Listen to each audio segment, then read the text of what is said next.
pecados da religião. E olha só, meus irmãos, no verso 7, dizia ele, pois, as multidões que saíam para serem batizadas. Só um parênteses, João, ele inaugura a prática do batismo.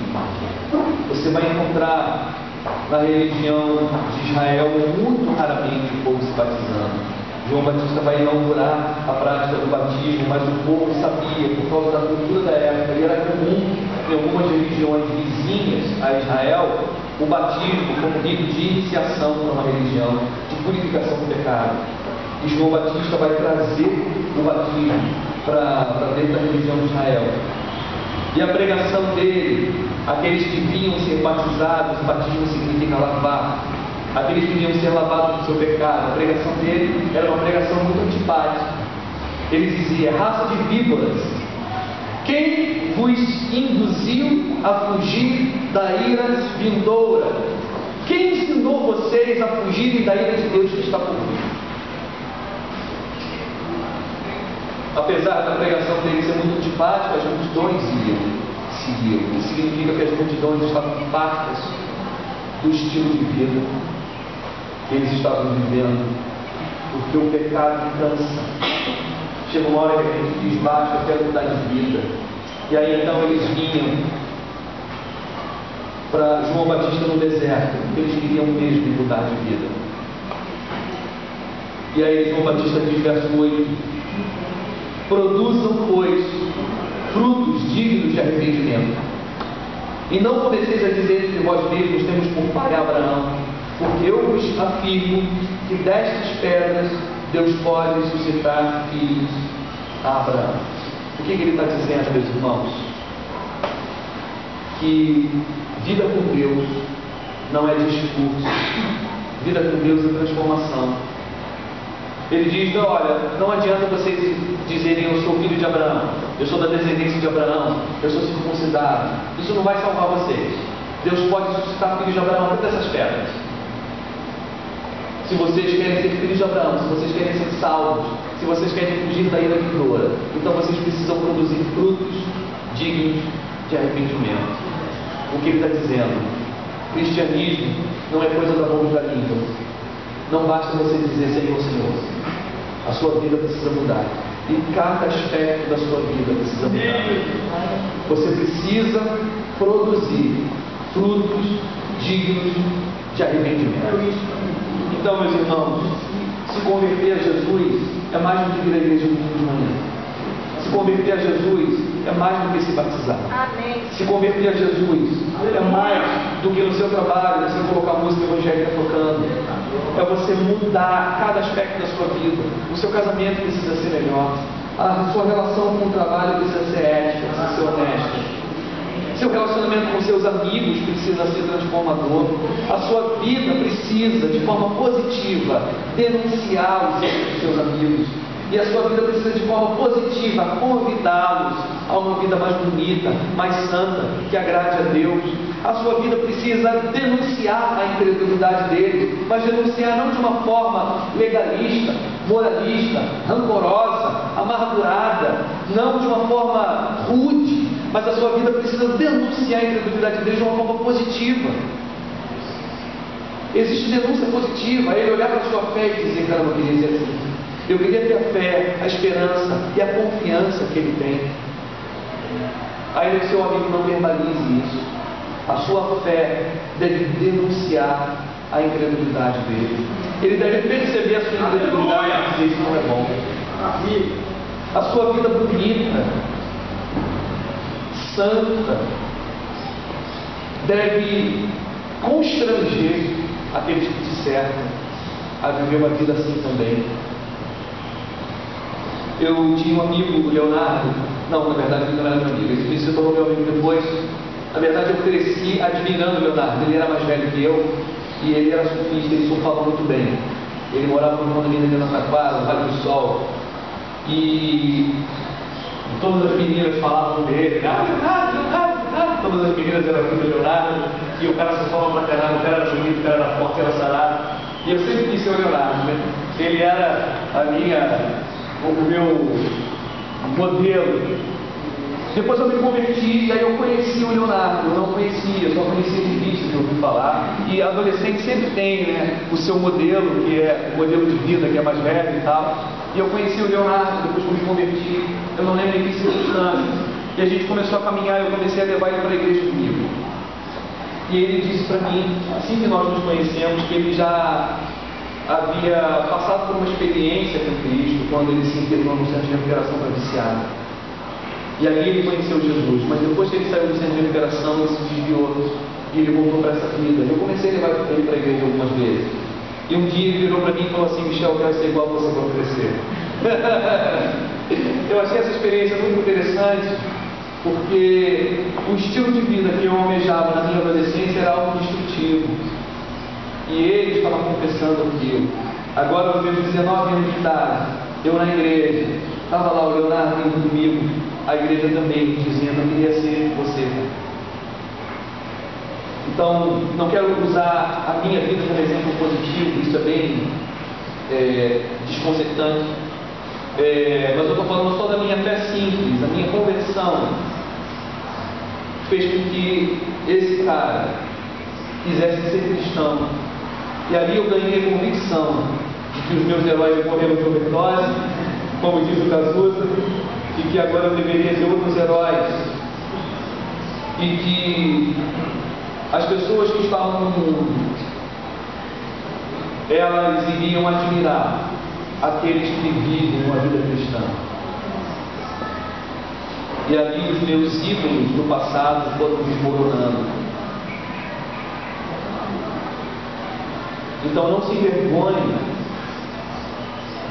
da sua fé e de um estilo de vida absolutamente careta do cristão diante do mundo, porque mais cedo ou mais tarde o seu amigo, a sua amiga vai dizer: eu queria ser igual a você. É verdade.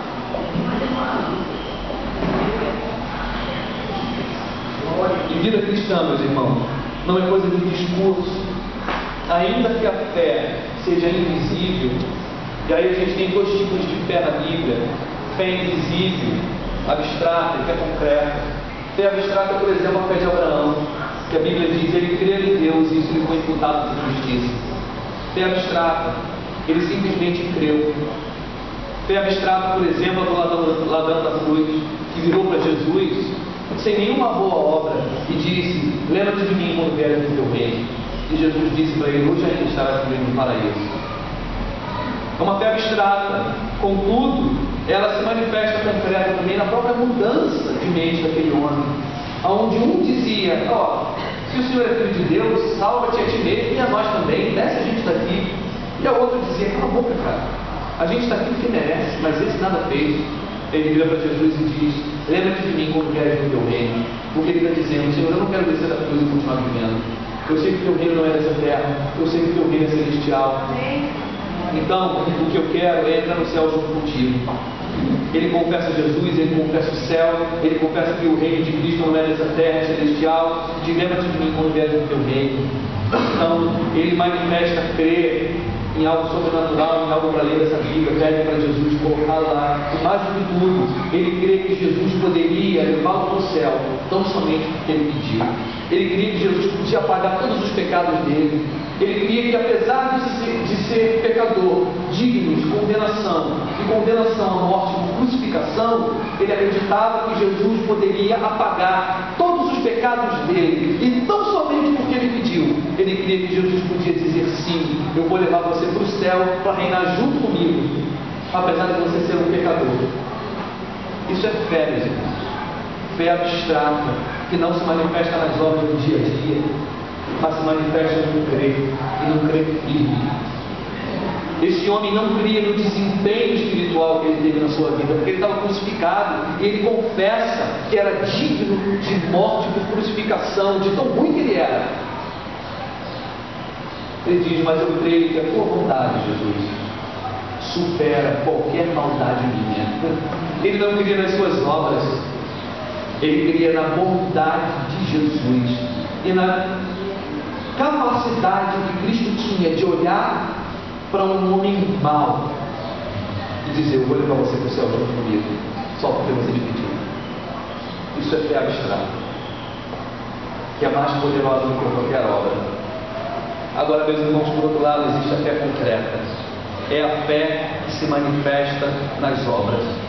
A fé que se manifesta numa transformação poderosa de vida, que se manifesta em cada canto da nossa vida. É essa que João Batista está falando. Ele diz, verso 10: então as multidões o interrogavam, dizendo: que havemos, pois, de fazer? Meus irmãos, que coisa maravilhosa é quando a plateia responde ao apelo daquele que prega. Ele convidando o povo ao arrependimento, chamando eles de raça de víbora, e ninguém taca pedra nele. As pessoas acreditam na mensagem e perguntam: o que nós temos que fazer, João? Fala, por favor, o que a gente tem que fazer? É isso que se espera da igreja, que ao pregar o Evangelho, você não endureça o seu coração, mas que você diga: então, fala, pastor, o que eu tenho que fazer? Então as multidões me interrogavam, dizendo: que havemos, pois, de fazer? E aí João respondeu: olha só como João é prático. Ele é prático, e a vida cristã é coisa prática mesmo, sem muito rodeio. Ele diz: quem tiver 2 túnicas, reparta com quem não tem. Quem tiver comida, faça o mesmo. Então, meus irmãos, a primeira coisa que a gente aprende com João Batista sobre o que significa vida cristã, vida com Deus, é simplicidade e generosidade. Uma das coisas hoje que mais nos afeta é o materialismo. Nós acreditamos que a bênção de Deus sobre nós se manifesta na quantidade de coisas que conseguimos comprar. Quanto mais, melhor. Quanto mais caro, melhor. Quanto maior, melhor. Então nós queremos casas maiores, carros maiores, roupas mais caras. E aí, se eu uso um óculos que custa R$2.000, é porque eu sou cara. E aí, quanto mais caro o meu óculos, quanto mais caro o meu perfume, quanto mais cara a minha roupa, quanto mais caro o meu carro, mais abençoado eu sou. Só que a Bíblia diz que não é assim. Ele diz que quanto mais generoso eu sou, e quanto mais simples a minha vida é, mais homem de Deus, mais abençoado. A bênção de Deus sobre a vida do homem não se manifesta na quantidade de coisas que ele possui, mas no quanto o coração dele foi transformado a ponto dele ter capacidade de dividir. Eu não sou comunista e nem socialista. Eu acredito no capitalismo, de certa forma. Eu acredito que o capitalismo tem muitas malignidades, mas o capitalismo libera o trabalho. Eu acredito numa meritocracia. Acredito em parte nisso, ou seja, que uma pessoa disciplinada, competente, trabalhadora, ela prospera. Que o preguiçoso, desorganizado, empobrece. Eu acredito nisso, no mérito do trabalho. Mas eu não acredito nisso de forma absoluta. Porque na Suíça, se você for minimamente competente, minimamente organizado, você prospera. A estrutura do país te favorece. No Brasil, nem sempre. A gente conhece um monte de gente disciplinada, competente, esforçada, pobre. A gente sabe que é difícil ganhar dinheiro.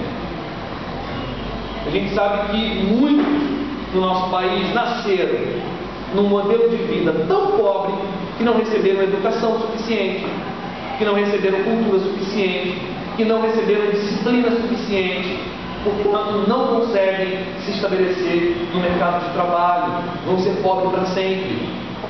Então eu acredito em parte na meritocracia, que é a política do mérito, do quanto você é capaz, do quanto você é competente.